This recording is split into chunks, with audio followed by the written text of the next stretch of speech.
L'Épître aux Hébreux, chapitre 11. Or, la foi, c'est la ferme assurance des choses qu'on espère, la démonstration de celles qu'on ne voit pas. C'est à cause d'elle que les anciens ont reçu un témoignage favorable. Par la foi, nous comprenons que l'univers a été formé par la parole de Dieu, de sorte que le monde visible n'a pas été fait à partir de choses visibles. C'est par la foi qu'Abel a offert à Dieu un sacrifice plus grand que celui de Caïn. C'est grâce à elle qu'il a été déclaré juste, car Dieu approuvait ses offrandes, et c'est par elle qu'il parle encore bien qu'étant mort. C'est à cause de sa foi qu'Enoch a été enlevé pour échapper à la mort, et on ne l'a plus retrouvé, parce que Dieu l'avait enlevé. Avant d'être enlevé, il avait en effet reçu le témoignage qu'il était agréable à Dieu. Or, sans la foi, il est impossible d'être agréable à Dieu, car il faut que celui qui s'approche de lui croit que Dieu existe et qu'il récompense ceux qui le cherchent. C'est par la foi que Noé, averti des événements que l'on ne voyait pas encore et rempli d'une crainte respectueuse, a construit une arche pour sauver sa famille. C'est par elle qu'il a condamné le monde et est devenu héritier de la justice qui s'obtient par la foi.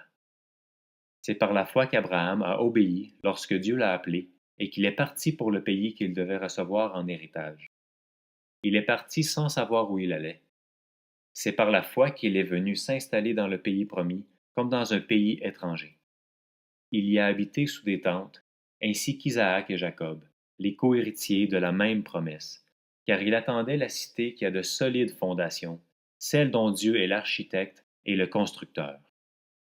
C'est aussi par la foi que Sarah elle-même a été rendue capable d'avoir une descendance.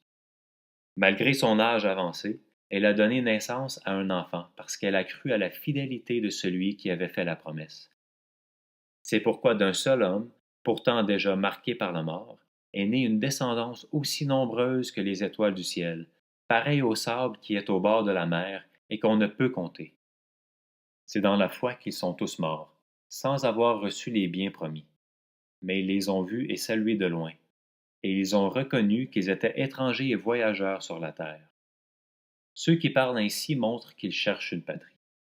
S'ils avaient eu la nostalgie de celle qu'ils avaient quittée, ils auraient eu le temps d'y retourner.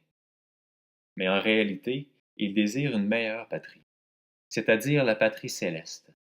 C'est pourquoi Dieu n'a pas honte d'être appelé leur Dieu, car il leur a préparé une cité. C'est par la foi qu'Abraham a offert Isaac lorsqu'il a été mis à l'épreuve. Oui, il a offert son Fils unique en sacrifice, bien qu'il ait reçu les promesses, et que Dieu lui ait dit, c'est par Isaac qu'une descendance te sera assurée. Il pensait que Dieu était capable même de le ressusciter des morts. C'est pourquoi il a retrouvé son fils par une sorte de résurrection. C'est par la foi qu'Isaac a béni Jacob et Ésaü en vue de l'avenir. C'est par la foi que Jacob, au moment de sa mort, a béni chacun des fils de Joseph et s'est prosterné, appuyé sur l'extrémité de son bâton. C'est par la foi que Joseph, à la fin de sa vie, a fait mention de la sortie d'Égypte des Israélites et a donné des ordres au sujet de ses ossements. C'est par la foi que Moïse, à sa naissance, a été caché pendant 3 mois par ses parents. Ils avaient en effet vu que l'enfant était beau, et ils n'ont pas eu peur de l'ordre du roi. C'est par la foi que Moïse, devenu grand, a refusé d'être appelé fils de la fille du Pharaon. Il préférait être maltraité avec le peuple de Dieu plutôt que d'avoir momentanément la jouissance du péché. Il considérait l'humiliation attachée au Messie comme une richesse plus grande que les trésors de l'Égypte, car il avait le regard fixé sur la récompense à venir. C'est par la foi qu'il a quitté l'Égypte sans craindre la colère du roi, car il s'est montré déterminé comme s'il voyait celui qui est invisible. C'est par la foi qu'il a célébré la Pâque et versé du sang afin que le destructeur ne touche pas au premier-né des Israélites. C'est par la foi qu'ils ont traversé la mer Rouge comme un terrain sec, tandis que les Égyptiens ont été engloutis lorsqu'ils ont tenté de passer. C'est par la foi que les murailles de Jéricho sont tombées après que le peuple en avait fait le tour pendant 7 jours. C'est par la foi que Rahab, la prostituée, n'est pas morte avec les non-croyants, parce qu'elle avait accueilli les espions avec bienveillance. Et que dirais-je encore? Le temps me manquerait en effet pour parler de Gédéon, de Barak, de Samson, de Jephthé, de David, de Samuel et des prophètes. Par la foi, ils ont vaincu des royaumes, exercé la justice, obtenu la réalisation de promesses, fermé la gueule de lion, éteint la puissance du feu, échappé au tranchant de l'épée, repris des forces après une maladie, été vaillants à la guerre, mis en fuite des armées étrangères. Des femmes ont retrouvé leur mort par la résurrection.